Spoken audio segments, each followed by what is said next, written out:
سورہ معون پارے میں ہے، 7 آیتیں ہیں، 1 رکوع ہے، اور معون کے معنی ہے معمولی چیز، استعمال کی معمولی چیز۔ اس میں چونکہ معون ذکر ہے اس صورت میں، تو اس لیے اس کا نام سورہ معون رکھا گیا۔ ایک روایت کے مطابق یہ صورت آدھی مکہ میں، مکہ کے غیر مسلموں مثلاً ابو جہل، عاص بن وائل وغیرہ کے متعلق نازل ہوئی، جبکہ آدھی مدینے میں عبداللہ بن ابی سلول منافق کے بارے میں مدینہ منورہ میں نازل ہوئی۔ اس آیت میں بنیادی طور پر یہ نقطہ سمجھایا گیا ہے کہ قیامت کے دن اٹھنے اور بارگاہ الہی میں پیش ہونے کا انکار ابو الخبائث یعنی برائیوں کی جڑ ہے۔ اس انکار کے سبب انسان برے اور گھٹیا کردار کا عادی ہو جاتا ہے۔ یعنی جس کو یہ ظاہری نہیں کہ مرنا ہے، مرنے کے بعد اللہ کے پاس جانا ہے، اللہ کی بارگاہ میں حساب دینا، جب یہ دماغ میں نہ ہو تو یہ سب سے بڑی برائیوں کی جڑ ہے۔ پھر انسان کس بات کی نیکی کرے گا جب پتہ ہے حساب ہی نہیں دینا؟ تو کفار اس وجہ سے بہت زیادہ برائیوں میں ملوث تھے۔ قیامت کے دن کا یہی انکار آدمی کو ظالم بناتا ہے۔ جو قیامت کا انکار کرتا ہے اس کے اندر سے انسانیت مٹ جاتی ہے، وہ انسان نما حیوان بن کر یتیموں، مسکینوں اور بے سہاروں پر ظلم ڈھاتا ہے، انہیں دھکے دیتا ہے۔ یہی قیامت کا انکار آدمی کو ریاکار بناتا ہے، یہی قیامت کا انکار بندے کو اپنے رب کریم کا نافرمان بناتا ہے، یہی انکار کنجوس بناتا ہے، حرص و ہوس کے دلدل میں پھنس کر انسان برباد ہو جاتا ہے۔ اب یہ کیوں نازل ہوئی تھی یہ صورت؟ ہم انشاءاللہ اس کو پڑھیں گے، اور آپ میں سے کئیوں کو وہ صورت یاد ہوگی۔ پہلے میں تلاوت کر لیتا ہوں، پھر میں اس کا شان نزول بیان کرتا ہوں۔ اللہ قرآن میں فرماتا ہے بسم اللہ الرحمن الرحیم ارأیت الذی یکذب بالدین فذلک الذی یدعو الیتیم ولا یحض علی طعام المسکین فویل للمصلین الذین هم عن صلاتهم ساہون الذین هم یراؤون ویمنعون الماعون۔ یہ 7 آیتیں ہیں۔ یہ صورت کیوں نازل ہوئی، اس کا شان نزول کیا ہے؟ اب ذرا یہ سنیے گا کہ مکہ پاک میں ایک یتیم بچہ تھا۔ اس امت کے فرعون یعنی مکہ پاک کے بہت بڑے غیر مسلم ابو جہل نے ایک یتیم کی پرورش کی ذمہ داری اپنے ذمے لے لی، اور وہ سارا مال جو اس بچے کو ملا تھا وہ اپنے قبضے میں لے لیا کہ مال مجھے دے دو، بچے کی میں پرورش کروں گا۔ اب چاہیے تو یہ تھا کہ بچے کے یتیم کا مال تھا، اس بچے کی اچھی پرورش کرتا، اس کا مال اس پر خرچ کرتا۔ اب اس کے دل میں حرص و ہوس نے قبضہ کیا، یتیم کی پرورش کرنے کی بجائے اس کے مال پر قبضہ کر کے ایک دن وہ یتیم آیا کہ میرا مال دے دیں، میرے والد کا جو پیسہ آپ کے پاس ہے، تو دھکے دے کے اسے نکال دیا، کچھ بھی اس کی خدمت نہیں کی۔ اب قریش کے دوسرے سرداروں نے اس یتیم سے کہا کہ ایسا کرو، تم مسلمانوں کے نبی حضرت رسول اللہ علیہ السلام کے پاس جاؤ، وہ تمہاری مدد کریں گے۔ قریش کے لوگوں نے یہ بات مذاق کے طور پر کہی تھی کہ جب وہ ان سے مدد مانگنے جائیں گے اور یہ ابو جہل کے پاس آئیں گے تو ابو جہل نے اور بدتمیزی کرنی ہے، معاذ اللہ، اور معاملہ آگے بڑھے گا۔ مگر انہیں کیا معلوم تھا کہ جس کے پاس بھیج رہے ہیں وہ رب کائنات کے محبوب ہیں، وہ ابرو کا اشارہ فرما دے تو دنیا ادھر سے ادھر ہو جاتی ہے۔ انہیں تو معلوم نہیں تھا نا، وہ اللہ کا نبی نہیں مانتے تھے۔ تو اب بہرحال وہ نبی پاک کے پاس وہ بچہ آ گیا۔ سبحان اللہ، کیا خوبصورت بات اشعار میں علماء نے لکھی نا، غم و رنج و علم اور سب بلاؤں کا مداوا ہو، اگر وہ گیسوؤں والا میرا دلدار ہو جائے، اشارہ پائے تو ڈوبا ہوا سورج برآمد ہو، اشارہ پائے تو ڈوبا ہوا سورج برآمد ہو، اٹھے انگلی تو مہ دو بلکہ دو دو چار ہو جائے۔ نبی پاک کی شان۔ یتیم بچہ چلا گیا پیارے آقا علیہ السلام کے پاس۔ نبی پاک سبحان اللہ سب کے مددگار ہیں، سب سے محبت کرنے والے پیارے آقا ابو جہل کے گھر چلے گئے۔ اب لوگ انتظار کر رہے تھے کہ اب پھر جو باتیں ہوں گی اس سے معاذ اللہ ابو جہل اور بدتمیزی کرے گا اور جھگڑا بڑھے گا۔ نبی پاک یتیم کی مدد کرنے ابو جہل کے گھر گئے، اور نبی پاک علیہ السلام جب اس کے گھر گئے تو لوگ تو سمجھے آج بڑی اکڑ دکھائے گا ابو جہل، آج بڑی بدتمیزی کرے گا۔ مگر جیسے ہی پیارے آقا علیہ السلام اس کے گھر گئے وہ استقبال کے لیے کھڑا ہو گیا اور فوراً یتیم کا مال لا کر اس کے حوالے کر دیا، نبی پاک کی بارگاہ میں پیش کر دیا۔ تو ابو جہل کے ساتھی کہتے ہیں یہ تم نے کیا کیا؟ ہم تو سمجھے آج بڑا جھگڑا ہوگا، ہمیں بڑا مزہ آئے گا، تم بڑی بدتمیزیاں کرو گے، اور تم نے مسلمانوں کے نبی کو ویلکم بھی کیا اور سارا مال دے دیا۔ تو ابو جہل کہتا ہے خدا کی قسم میں نے محمد علیہ الصلوۃ والسلام کے دائیں اور بائیں ایک نیزہ دیکھا، مجھے ڈر لگ رہا تھا اگر ان کی بات نہ مانی تو وہ نیزہ مجھے پھاڑ ڈالے گا۔ یہ نبی پاک کا معجزہ تھا، اس کے دل پہ روب طاری ہو گیا۔ حالانکہ ابو جہل نبی پاک علیہ السلام کا سب سے بڑا دشمن ابو جہل، یاد رکھیے جس طرح حضرت موسیٰ کے زمانے میں فرعون تھا نا، اس امت کا فرعون ابو جہل کو کہا جاتا ہے۔ بڑا تنگ کیا اس شخص نے، اس بدبخت نے، لیکن اس واقعے میں وہ بے بس ہو گیا، سبحان اللہ۔ تو اب ابو جہل اور اس یتیم بچے کا جب یہ واقعہ ہوا نا تو سورہ ماعون کی پہلی چند آیات نازل ہوئی۔ اللہ فرماتا ہے بسم اللہ الرحمن الرحیم ارأیت الذی یکذب بالدین فذلک الذی یدعو الیتیم ولا یحض علی طعام المسکین۔ کیا معنی ہے اس کا؟ کیا تم نے اس شخص کو دیکھا جو دین کو جھٹلاتا ہے، پھر وہ ایسا ہے جو یتیم کو دھکے دیتا ہے اور مسکین کو کھانا دینے کی ترغیب نہیں دیتا۔ اب یاد رکھیے گا سورہ ماعون کے 4 مین ٹاپک ہیں، 4 مرکزی مضمون ہیں۔ بخل یعنی کنجوسی، نمبر 2 نمازوں میں سستی اور لاپرواہی، نمبر 3 ریاکاری دکھلاوا، اور نمبر 4 دوسروں کی خیر خواہی نہ کرنا۔ ابھی جو بخل ہے نا، کنجوسی، یہ بہت شدید عیب ہے، اور یہ یاد رکھیے گا یہ غیر مسلموں کا انداز تھا، جو دین کا انکار کرتے تھے، اللہ کا انکار کرتے تھے، مرنے کے بعد اٹھنے کا انکار کرتے تھے، ان کی عادت تھی۔ کیا فرمایا؟ یدعو الیتیم ولا یحض علی طعام المسکین، یتیم کو دھکے دیتا ہے اور مسکین کو کھانا دینے کی ترغیب نہیں دیتا۔ یعنی دین کو جھٹلانے والے شخص کا اخلاق کا حال یہ ہے کہ وہ یتیم کو دھکے دیتا ہے اور اپنے گھر والوں اور دیگر مالداروں کو اس بات کی ترغیب نہیں دیتا کہ مسکین کو کھانا کھلائے۔ کتنا گھٹیا درجہ ہے یہ کنجوسی کا۔ کوئی کتنا ہی کنجوس کیوں نہ ہو، روتے بلکتے یتیم اور بے سہارا بچے کو دیکھ کر تو بندے کو ترس آ جاتا ہے، زیادہ نہیں تو 1 آدھ وقت کا کھانا ہی اسے کھلا دیتا ہے۔ مگر انسان کے دل پر جب لالچ غالب ہو جائے، جب بدبختی غالب ہو جائے، تو پھر وہ یتیموں کا مال کھاتا ہے، اس کو روتے ہوئے یتیم بچے کا خیال بھی نہیں آتا۔ اے میرے پیارے اسلامی بھائیوں، یہ تو ابو جہل کا کام تھا نا، مگر سچ بتائیے کہ آج ہمارے معاشرے میں یہ نہیں ہو رہا؟ کیا یہ واقعات سننے کو نہیں ملتے کہ اپنے رشتہ دار، نارملی یتیم کا مال کون کھاتا ہے؟ بھی رشتہ دار ہی تو کھا جاتے ہیں، یا کوئی والد کا دوست ہوتا ہے کہ آپ فکر ہی نہ کریں، بچے کو میں نے سنبھالنا ہے، میں نے پالنا ہے، اس کا مال مجھے دے دو، ورثہ مجھے دے دو، اب میں ٹھیک کر دوں گا۔ بھائی کھا جاتے ہیں، رشتہ دار کھا جاتے ہیں یتیم کا مال۔ آپ سوچیں اس آیت کو، اس سورت کو 100 بار پڑھا ہوگا، اور اللہ کفار کی عادتیں بیان فرما رہا ہے قرآن میں کہ یہ اتنے گھٹیا لوگ ہیں کہ یتیم کا مال کھا جاتے ہیں، مسکین کو کھانا نہیں کھلاتے۔ مگر آج کلمہ پڑھنے والا ورثے کا مال کھا جاتا ہے، بہنوں کا ورثہ لوگ کھا رہے ہیں، یتیم کا مال کھا رہے ہیں، کدھر جواب دیں گے؟ روایتوں میں آتا ہے یتیم کا مال مثل مال وقف ہے۔ مال وقف کے بارے میں فرمایا، مال وقف جو ہوتا ہے نا، مسجد کا چندہ، مدرسے کا چندہ، جو وقف کا پیسہ ہوتا ہے، اس کے بارے میں فرمایا کہ مال وقف بڑا احتیاط سے خرچ کرو، یہ یتیم کے مال کی طرح ہے۔ مگر یہاں تو فکر ہی کسی کو نہیں ہے۔ اے میرے پیارے اسلامی بھائیوں، یہاں تک علماء فرماتے ہیں کہ اگر کسی والد کا انتقال ہو، اب دیکھیں کتنی احتیاط ہے، اور اس کا ورثہ ظاہر ہے اب تو پیسے بچوں کے ہو گئے، گھر والوں کے ہو گئے، اس میں کوئی ایک نابالغ بچہ ہے، یتیم ہمیشہ نابالغ ہوتا ہے، یہ بھی یاد رکھیے گا۔ آپ کو 40 سال کا بوڑھا کہے میں یتیم ہوں، میں میرے ماں باپ انتقال کر گئے، تو پھر تو ہم تقریباً جتنے بڑی عمر کے لوگ ہیں سبھی یتیم ہیں، ہم میں سے کئیوں کے والدین چلے گئے ہیں۔ تو یتیم جب تک نابالغ ہوتا ہے وہ یتیم ہوتا ہے، یاد رکھیے گا۔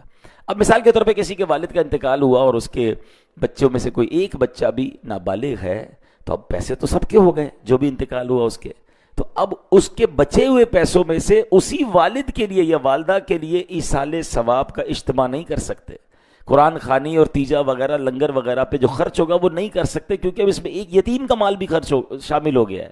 تو احتیاط یہ ہے کہ پہلے سب کا مال الگ کر دیا جائے، اب جو بالغ ہے وہ کہے کہ میرے مال سے آپ جناب یہ نیکی کا کام کرے تو پھر کر سکتے ہیں۔ یعنی ایصال ثواب کے معاملے میں بھی یہ احتیاط کرنی ہوگی کہ یتیم کا چونکہ نابالغ ہے وہ اجازت دے نہیں سکتا، تو آپ اس کے مال سے خرچ نہیں کر سکتے۔ بالکل ایک احتیاط علماء یہ بھی بیان کرتے ہیں کہ آپ یتیم کو یا نابالغ کو تحفہ دے سکتے ہیں، مگر اس سے تحفہ لے نہیں سکتے، کیونکہ اس کو تحفہ دینے کی ابھی، کیونکہ اس کا مال اس کو خرچ کرنے کی اس طرح اجازت نہیں ہے، اس کی پوری تفصیل ہے، ٹھیک ہے نا؟ تو یہ احتیاط بہت ضروری ہے، لیکن آج کسی کو فکر ہی نہیں ہے۔ حالانکہ قرآن یتیم کے مال کی احتیاط کیسے بیان کرتا ہے، اللہ فرماتا ہے ان الذین یأکلون اموال الیتامی ظلما انما یأکلون فی بطونہم نارا وسیصلون سعیرا.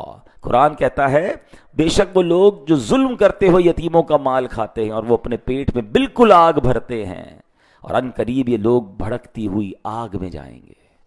یتیم کا مال یہ آگ بھرنا ہے. خدارا یتیموں کے ساتھ اچھا کریے. حدیث پاک میں آتا ہے کہ یتیم کا مال ظلمن کھانے والے قیامت میں اس طرح اٹھیں گے کہ ان کے منہ، کان اور ناک سے دھواں اٹھتا ہوگا، جس سے وہ پہچانے جائیں گے کہ یتیموں کا مال ناحق کھانے والے ہیں. خاندان میں چیک کیجئے، مجھے جو سن رہے ہیں یا میری ویڈیو بعد میں دیکھیں، اگر کسی رشتہ دار کے کسی بچے کا، خاندان کے کسی بچے کا، اس یتیم کا آپ پر حق باقی ہے، خدا کے واسطے پورا اچھے طریقے سے ادا کر دیں. ادھر بھی مارے جائیں گے، ادھر بھی مارے جائیں گے. اور سبحان اللہ، یتیم کی کفالت کتنی بڑی نیکی ہے. پیارے آقا علیہ الصلوۃ والسلام فرماتے ہیں بہترین گھر وہ ہے جس میں یتیم ہو اور اس کے ساتھ اچھا سلوک کیا جاتا ہو. فرمایا مسلمانوں میں بدترین گھر وہ ہے جس میں جو ہے وہ یتیم کے ساتھ برا سلوک کیا جاتا ہو. اور سبحان اللہ، نبی پاک فرماتے ہیں جو شخص یتیم کے سر پر محض اللہ کی رضا کے لیے ہاتھ پھیرے تو جتنے بالوں پر اس کا ہاتھ گزرا ہر بال کے بدلے اس کے لیے نیکیاں ہیں. یعنی ہاتھ پھیرنے پر ہر بال پر نیکیاں ہیں. اور فرمایا جو شخص یتیم لڑکی یا یتیم لڑکے پر احسان کرے میں اور وہ جنت میں اس طرح ہوں گے. اپنی انگلیاں ملا کر فرمایا، یعنی آقا کے ساتھ جنت میں جانا ہے تو یتیموں کے ساتھ اچھا سلوک کرنا ہے. اور اللہ نہ کرے جہنم کا آگ کھانی ہے تو جو برا سلوک کر رہے ہیں وہ تیار ہو جائیں. کیسے اتنا؟ یہ تو بہت بڑی نیکی ہے. بلکہ اب یہ بھی میں آپ کو مشورہ دوں گا، آپ میں سے بہت سارے ایسے ہوں گے جو کہیں گے یار ہمارے خاندان میں تو کوئی یتیم نہیں. اچھی بات ہے، تو پھر یہ ثواب کیسے ملے گا؟ تو ثواب یوں ملے گا آپ کسی اور خاندان کے یتیم بچے کا خیال کر لیں. ہے رشتہ داروں میں ہوتا ہے، غریب بہت سارے لوگ ہیں، تو آپ ڈھونڈیں نا، کوئی ایسی فیملی ڈھونڈیں گے جس میں کوئی یتیم ہو، آپ اس کی کفالت کر لیں. کیونکہ جنت میں نبی پاک فرما رہے ہیں ہم دونوں اس طرح جائیں گے. آپ کو خوشخبری بھی دے دیتا ہوں، الحمدللہ دعوت اسلامی شہر کراچی میں اللہ کی رحمت سے اسٹیٹ آف آرٹ یتیم خانہ بنا رہی ہے، اور انشاءاللہ ان قریب اس کا افتتاح ہونے والا ہے. جب وہ انشاءاللہ آن ہو جائے گا ہم آپ کو بتائیں گے کہ آپ بھی یتیموں کی کفالت کر سکیں گے. اپنے گھر میں یتیم کو نہیں پال سکتے تو کسی اچھے انداز سے جو یتیم خانے ہیں وہاں جا کر ہم اپنے بچوں کو انشاءاللہ اسپانسر کریں. لیکن یہ وہ نیکی ہے جو کرنی چاہیے، اور کبھی کسی جو مسکین اور یتیم ہے اس کے ساتھ برا سلوک نہ کریں. یہ ابو جہل کا انداز، اور ہم خود قرآن میں پڑھ رہے ہیں، بار بار سورہ معون پڑھتے ہیں کہ لعنت کی گئی جن لوگوں پر، ہم ان کا ذکر پڑھ بھی رہے ہیں. اور معاذ اللہ اگر وہ عمل ہمارے درمیان ہے تو یہ کتنی بری بات ہے. اچھا، یہاں جو ہاتھ پھیرنے والی بات ہوئی اس کی بڑی پیاری تفصیل مفتی احمد یار خان نعیمی فرماتے ہیں کہ جو شخص اپنے عزیز یا اجنبی یتیم کے سر پر محبت و شفقت کا ہاتھ پھیرے اور یہ محبت صرف اللہ اور رسول کی رضا کے لیے ہو تو ہر بال کے بدلے اسے نیکی ملے گی. یہ ثواب تو خالی ہاتھ پھیرنے پر ہے. جو مال خرچ کرے، اس کی خدمت کرے، اس کی تعلیم کا انتظام کرے تو سوچے پھر اجر کتنا ہوگا. سبحان اللہ سبحان اللہ. بلکہ ایک اور اس میں بڑی پیاری بات ہے کہ اگر کسی کو دل نرم نہ ہوتا ہو نا، بعض لوگ کہتے ہیں رونا نہیں آتا، دل میں سختی بڑی ہے. ایک بار ایک شخص نے نبی پاک کی بارگاہ میں عرض کی تھی، حضور میرا دل سخت ہے، دل کی سختی کی شکایت کی. تو پیارے آقا نے فرمایا کیا تو چاہتا ہے کہ تیرا دل نرم ہو جائے، تیری حاجتیں پوری ہوں؟ تو یتیم پر رحم کیا کر، اس کے سر پر ہاتھ پھیرا کر، اپنے کھانے میں سے اس کو کھلایا کر. ایسا کرنے سے تیرا دل نرم ہوگا، تیری حاجتیں پوری ہوں گی. جس کو لگے نا یار مجھے دعا میں رونا نہیں آتا، میرے دل میں سختی ہے، وہ نرمی نہیں ہے. یتیموں کے ساتھ اچھا سلوک جو ہے سبحان اللہ، یہ وہ عمل ہے جو دل کو نرم بھی کر دیتا ہے، حاجتوں کو بھی پورا فرماتا ہے. اچھا، اس میں بڑی پیاری بات علماء نے فرمائی، یہ بھی حدیث میں ہی ہے، لڑکا یتیم ہو تو اس کے سر پر ہاتھ پھیرنے میں آگے کو لائے، یعنی پیچھے سے ہاتھ کو آگے لانا ہے، ایسے ہاتھ پھیرنا ہے. اور جب اس کا باپ ہو یعنی بچہ یتیم نہ ہو تو پھر ہاتھ پھیرنے میں اوپر سے لے کے گردن کی طرف سے. یتیم بچے کے لیے جو طریقہ ہے وہ یہ بتایا گیا. بہرحال اللہ ہمیں یتیموں کے ساتھ بہترین عمل کرنے کی توفیق عطا فرمائے. اب اس صورت میں کفار کا ایک اور انداز کیا بتایا، الذین هم عن صلاتهم ساہون، جو اپنی نماز سے غافل ہیں. تفسیر نصفی میں ہے اس سے مراد منافقین ہے کہ جب وہ لوگ تنہا ہوتے ہیں تو نماز نہیں پڑھتے کیونکہ وہ اس کے فرض ہونے کا اعتقاد نہیں رکھتے، اور جب وہ لوگ سامنے ہوتے ہیں تو بڑے نمازی بنتے ہیں، اپنے آپ کو نمازی ظاہر کرتے ہیں، انہیں دکھانے کے لیے اٹھ بیٹھ کر لیتے ہیں، حقیقت میں یہ لوگ نماز سے غافل ہیں۔ اب قرآن میں یہ کفار اور منافقین کا طریقہ بتایا گیا جو نماز سے غافل ہیں، الذین هم عن صلاتهم ساہون، جو اپنی نماز سے غافل ہیں۔ مگر سچ بتائیں آج مسلمان نماز سے غافل نہیں ہیں۔ کئی لوگ تو صرف جمعے کی نماز پڑھتے ہیں، جمعے کو مسجد میں آتے ہیں، پھر اگلے جمعے آتے ہیں۔ یہ کیا ہے؟ کیا جمعہ ہی فرض ہے؟ باقی نمازیں فرض نہیں؟ نماز سب سے پہلا فرض ہے، اور یہ ہم منافقوں کا طریقہ پڑھ رہے ہیں جو نماز سے غافل ہیں۔ اچھا کچھ لوگ تو 5 ٹائم نماز نہیں پڑھتے، اچھا کچھ کیا کرتے ہیں، جب موڈ آیا پڑھ لی، آج 2 پڑھ لی، آج 3 پڑھ لی، کبھی کہتے ہیں یار باقی تو نمازیں پڑھ لیتا ہوں، فجر میں آنکھ نہیں کھلتی۔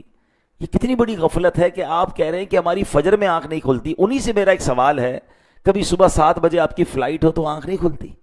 آپ کہتے ہیں نہیں، پھر تو 4 بجے ایئرپورٹ پہنچ جاتا ہوں، 2 الارم بھی رکھتا ہوں، گھر والوں کو بھی کہتا ہوں۔ کبھی صبح ٹرین ہو آپ کی، وہ بھی کبھی چھوٹتی ہے، کبھی آپ کی آفس کی کوئی اہم میٹنگ ہو مارننگ میں، وہ چھوٹتی ہے۔ اس کا مطلب وہ نہیں چھوٹتی، اس کے لیے آنکھ کھلتی ہے۔ ایمبیسی میں انٹرویو ہو، لوگ صبح جا کے لائن میں لگ جاتے ہیں۔ ہر چیز کی پریورٹی ہے، ترجیح ہے، پریورٹی نہیں ہے تو نماز کی نہیں ہے۔ کیسے بندہ کہتا ہے میری نماز میں آنکھ نہیں کھلتی؟ اس کا مطلب نماز کی اہمیت نہیں ہے آپ کے نزدیک۔ باقی دنیا کے کام کے لیے سب کی آنکھ کھلتی ہے۔ صبح رات کو کبھی جائیں، رات کو 3-4 بجے ایئرپورٹ پہ رش لگا ہوا ہے، کیا سب کی آنکھ کیسے کھل گئی؟ مسجد میں کیوں رش نہیں لگا ہوا؟ کیونکہ وہ فلائٹ ہے یار، مس ہو جائے گی تو نقصان ہو جائے گا، خرچہ ہو جائے گا، فلاں پرابلم ہو جائے گا۔ اٹ مینز آپ کے نزدیک وہ فلائٹ، وہ ٹکٹ ضائع ہونا وہ زیادہ اہمیت ہے۔ اللہ کی قسم کروڑوں روپے ایک طرف ہے، ایک نماز قضا ہونا کا گناہ جو اور اس کا عذاب و نقصان ایک طرف ہے۔ مگر وہ احساس تو ہو۔ کتنی بڑی بد نصیبی ہے کہ روزانہ صبح الارم رکھتے ہیں لوگ، اسکول کا، بچے کی اسکول کا الارم ماں رکھے گی، باپ اپنے آفس کا الارم رکھے گا، نہیں رکھے گا تو فجر کا الارم نہیں رکھے گا۔ وہ کیسی صبح ہے کہ صبح ہوئی، اسٹارٹ آف دا ڈے میں اللہ کو ناراض کر کے اٹھ رہا ہوں۔ یعنی جس کا ابتدا ہی دن کی رب کو ناراض کر کے اٹھنے کی ہے تو اس کا دن کیسا گزرے گا، اس سے رب کیسے راضی ہوگا؟ اور یہ تو میں صرف فجر کی بات کر رہا ہوں، لوگوں کی تو ظہر بھی قضا ہو رہی ہے، عصر بھی قضا ہو رہی ہے، مغرب عشاء، کیا کرے، کاروبار میں بیزی، کیا کرے، دوستوں میں بیزی، فیملی میں بیزی۔ کمال ہے یار، پورے دن میں 5 نمازوں میں ٹائم کتنا لگتا ہے۔ اور اگر اس کی برکتوں پہ میں بات کروں نا، ابھی ہم نے شب معراج گزاری ہے، معراج کی رات کا تحفہ نماز ہے، نماز مومن کی معراج ہے۔ اللہ اکبر، میرے آقا نے معراج کی رات رب کا دیدار کیا، اور جو 5 وقت کا نمازی ہوگا انشاءاللہ اسے قیامت کے دن اللہ کا دیدار کرایا جائے۔ ہمارا دل نہیں چاہتا رب کو دیکھنے کا؟ پڑھے نا نماز کیسے قضا ہو جاتی ہے۔ اللہ اکبر، آپ ذرا غور کریں، جو 5 وقت کا نمازی ہوتا ہے نا، وہ اکثر وقت وضو میں گزارتا ہے۔ ایک نماز کی تیاری کر رہا ہے، دوسری نماز کی تیاری کر رہا ہے، ایک نماز سے باہر آ رہا ہے، دوسری نماز میں، یعنی اگر آپ سوچیں کہ 5 وقت کے نمازی کا اگر انتقال ہوگا نا، کبھی نہ کبھی تو ہوگا، ہم سب کا ہوگا، تو بہت بڑا چانس یہ ہے کہ یا تو مسجد میں انتقال ہوگا، یا سجدے میں انتقال ہوگا، یا وضو میں انتقال ہوگا، یعنی کسی اچھے کام میں ہی اس کا انتقال کا چانس ہے۔ اور جو پورے دن میں نمازیں نہیں پڑھ رہا، سوچیں ہر وقت ایک نماز سے دوسری نماز قضا کرنے کے درمیان اس کا انتقال ہوگا۔ نہ کریں ایسا۔ ابھی آپ نے پچھلے 2-4 دن 5 دن سے ہم سب ایک واقعے میں گم ہیں، ہم سب گم سم ہیں، ہم سب کی کیفیت عجیب ہے۔ جو گل پلازا میں واقعہ ہوا، اس سے کیا پتا چلا؟ کیا اہمیت ہے زندگی کی یار؟ ہمارے مال، ہمارے دولت کی حیثیت کیا ہے؟ رات کروڑ پتی بندے سوئے تھے، صبح اٹھے تو کچھ نہ بچا۔ کس بات پر اتراتا ہے انسان؟ کس بات پر کر رو فر ہے کہ میرا جاہو جلال، میرا مکان، میری فیکٹری، میرا سب کچھ؟ اللہ چاہے تو سب منٹوں میں ختم ہو سکتا ہے۔ زکوٰۃ دینے والے اس وقت زکوٰۃ لینے والے بن چکے ہیں، اور یہ پھر تو مال ہے نا یار۔ اس سے زیادہ تکلیف تو وہ ہے کہ جن کے پیارے اندر جل گئے ہیں۔ بتایا جاتا ہے 67 تقریباً لوگ شہید ہوئے ابھی تک، جو بتایا جا رہا ہے صرف 17 لوگوں کی باقیات ملی ہے۔ 50 کے قریب لوگ وہ ہیں جن کے جسم کچھ بھی نہیں ملا۔ کبھی سوچو تو صحیح کہ ان کا اس گل پلازا کے اندر تکلیف کا عالم کیا ہوا ہوگا جب ان کو راستہ نہیں مل رہا ہوگا۔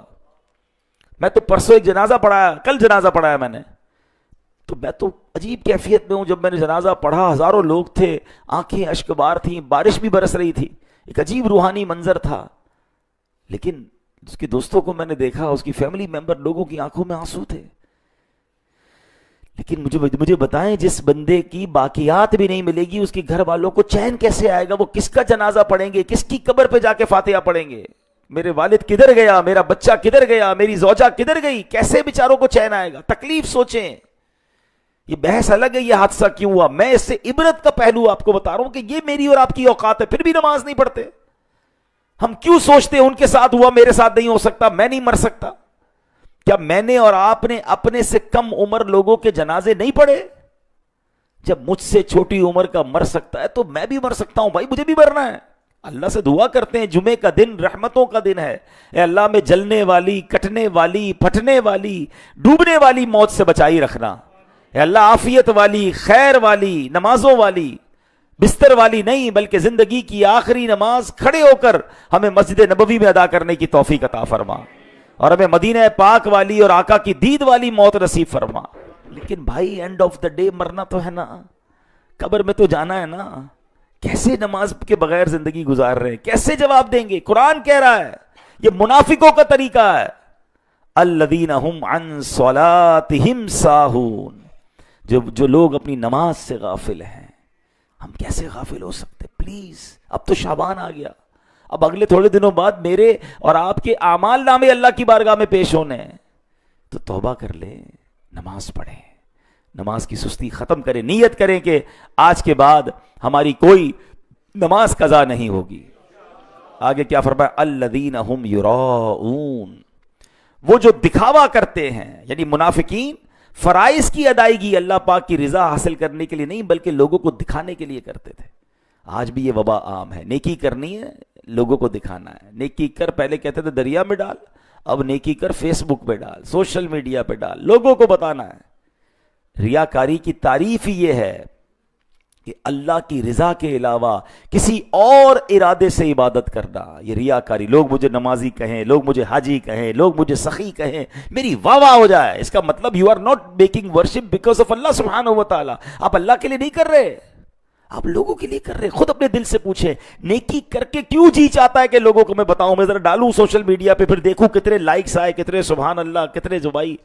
خود سوچیں یار. ایکچولی ریاکاری سے جو بچنے کا طریقہ ہے نا, اپوزٹ آف ریاکاری اخلاص ہے, اور اخلاص ایکچولی اخلاص از دا کی آف قبولیت. قبولیت کی چابی ہے, ایکسیپٹنس کی چابی ہے. اور وہ کیا ہے؟ بڑی پیاری طریقہ بتایا علماء نے کہ اخلاص یہ ہے کہ جس طرح بندہ اپنے گناہوں کو چھپاتا ہے اس طرح اپنی نیکیوں کو چھپائے. ہم میں سے کون ہے جو چاہتا ہے میرے گناہ لوگوں کو پتہ چلے؟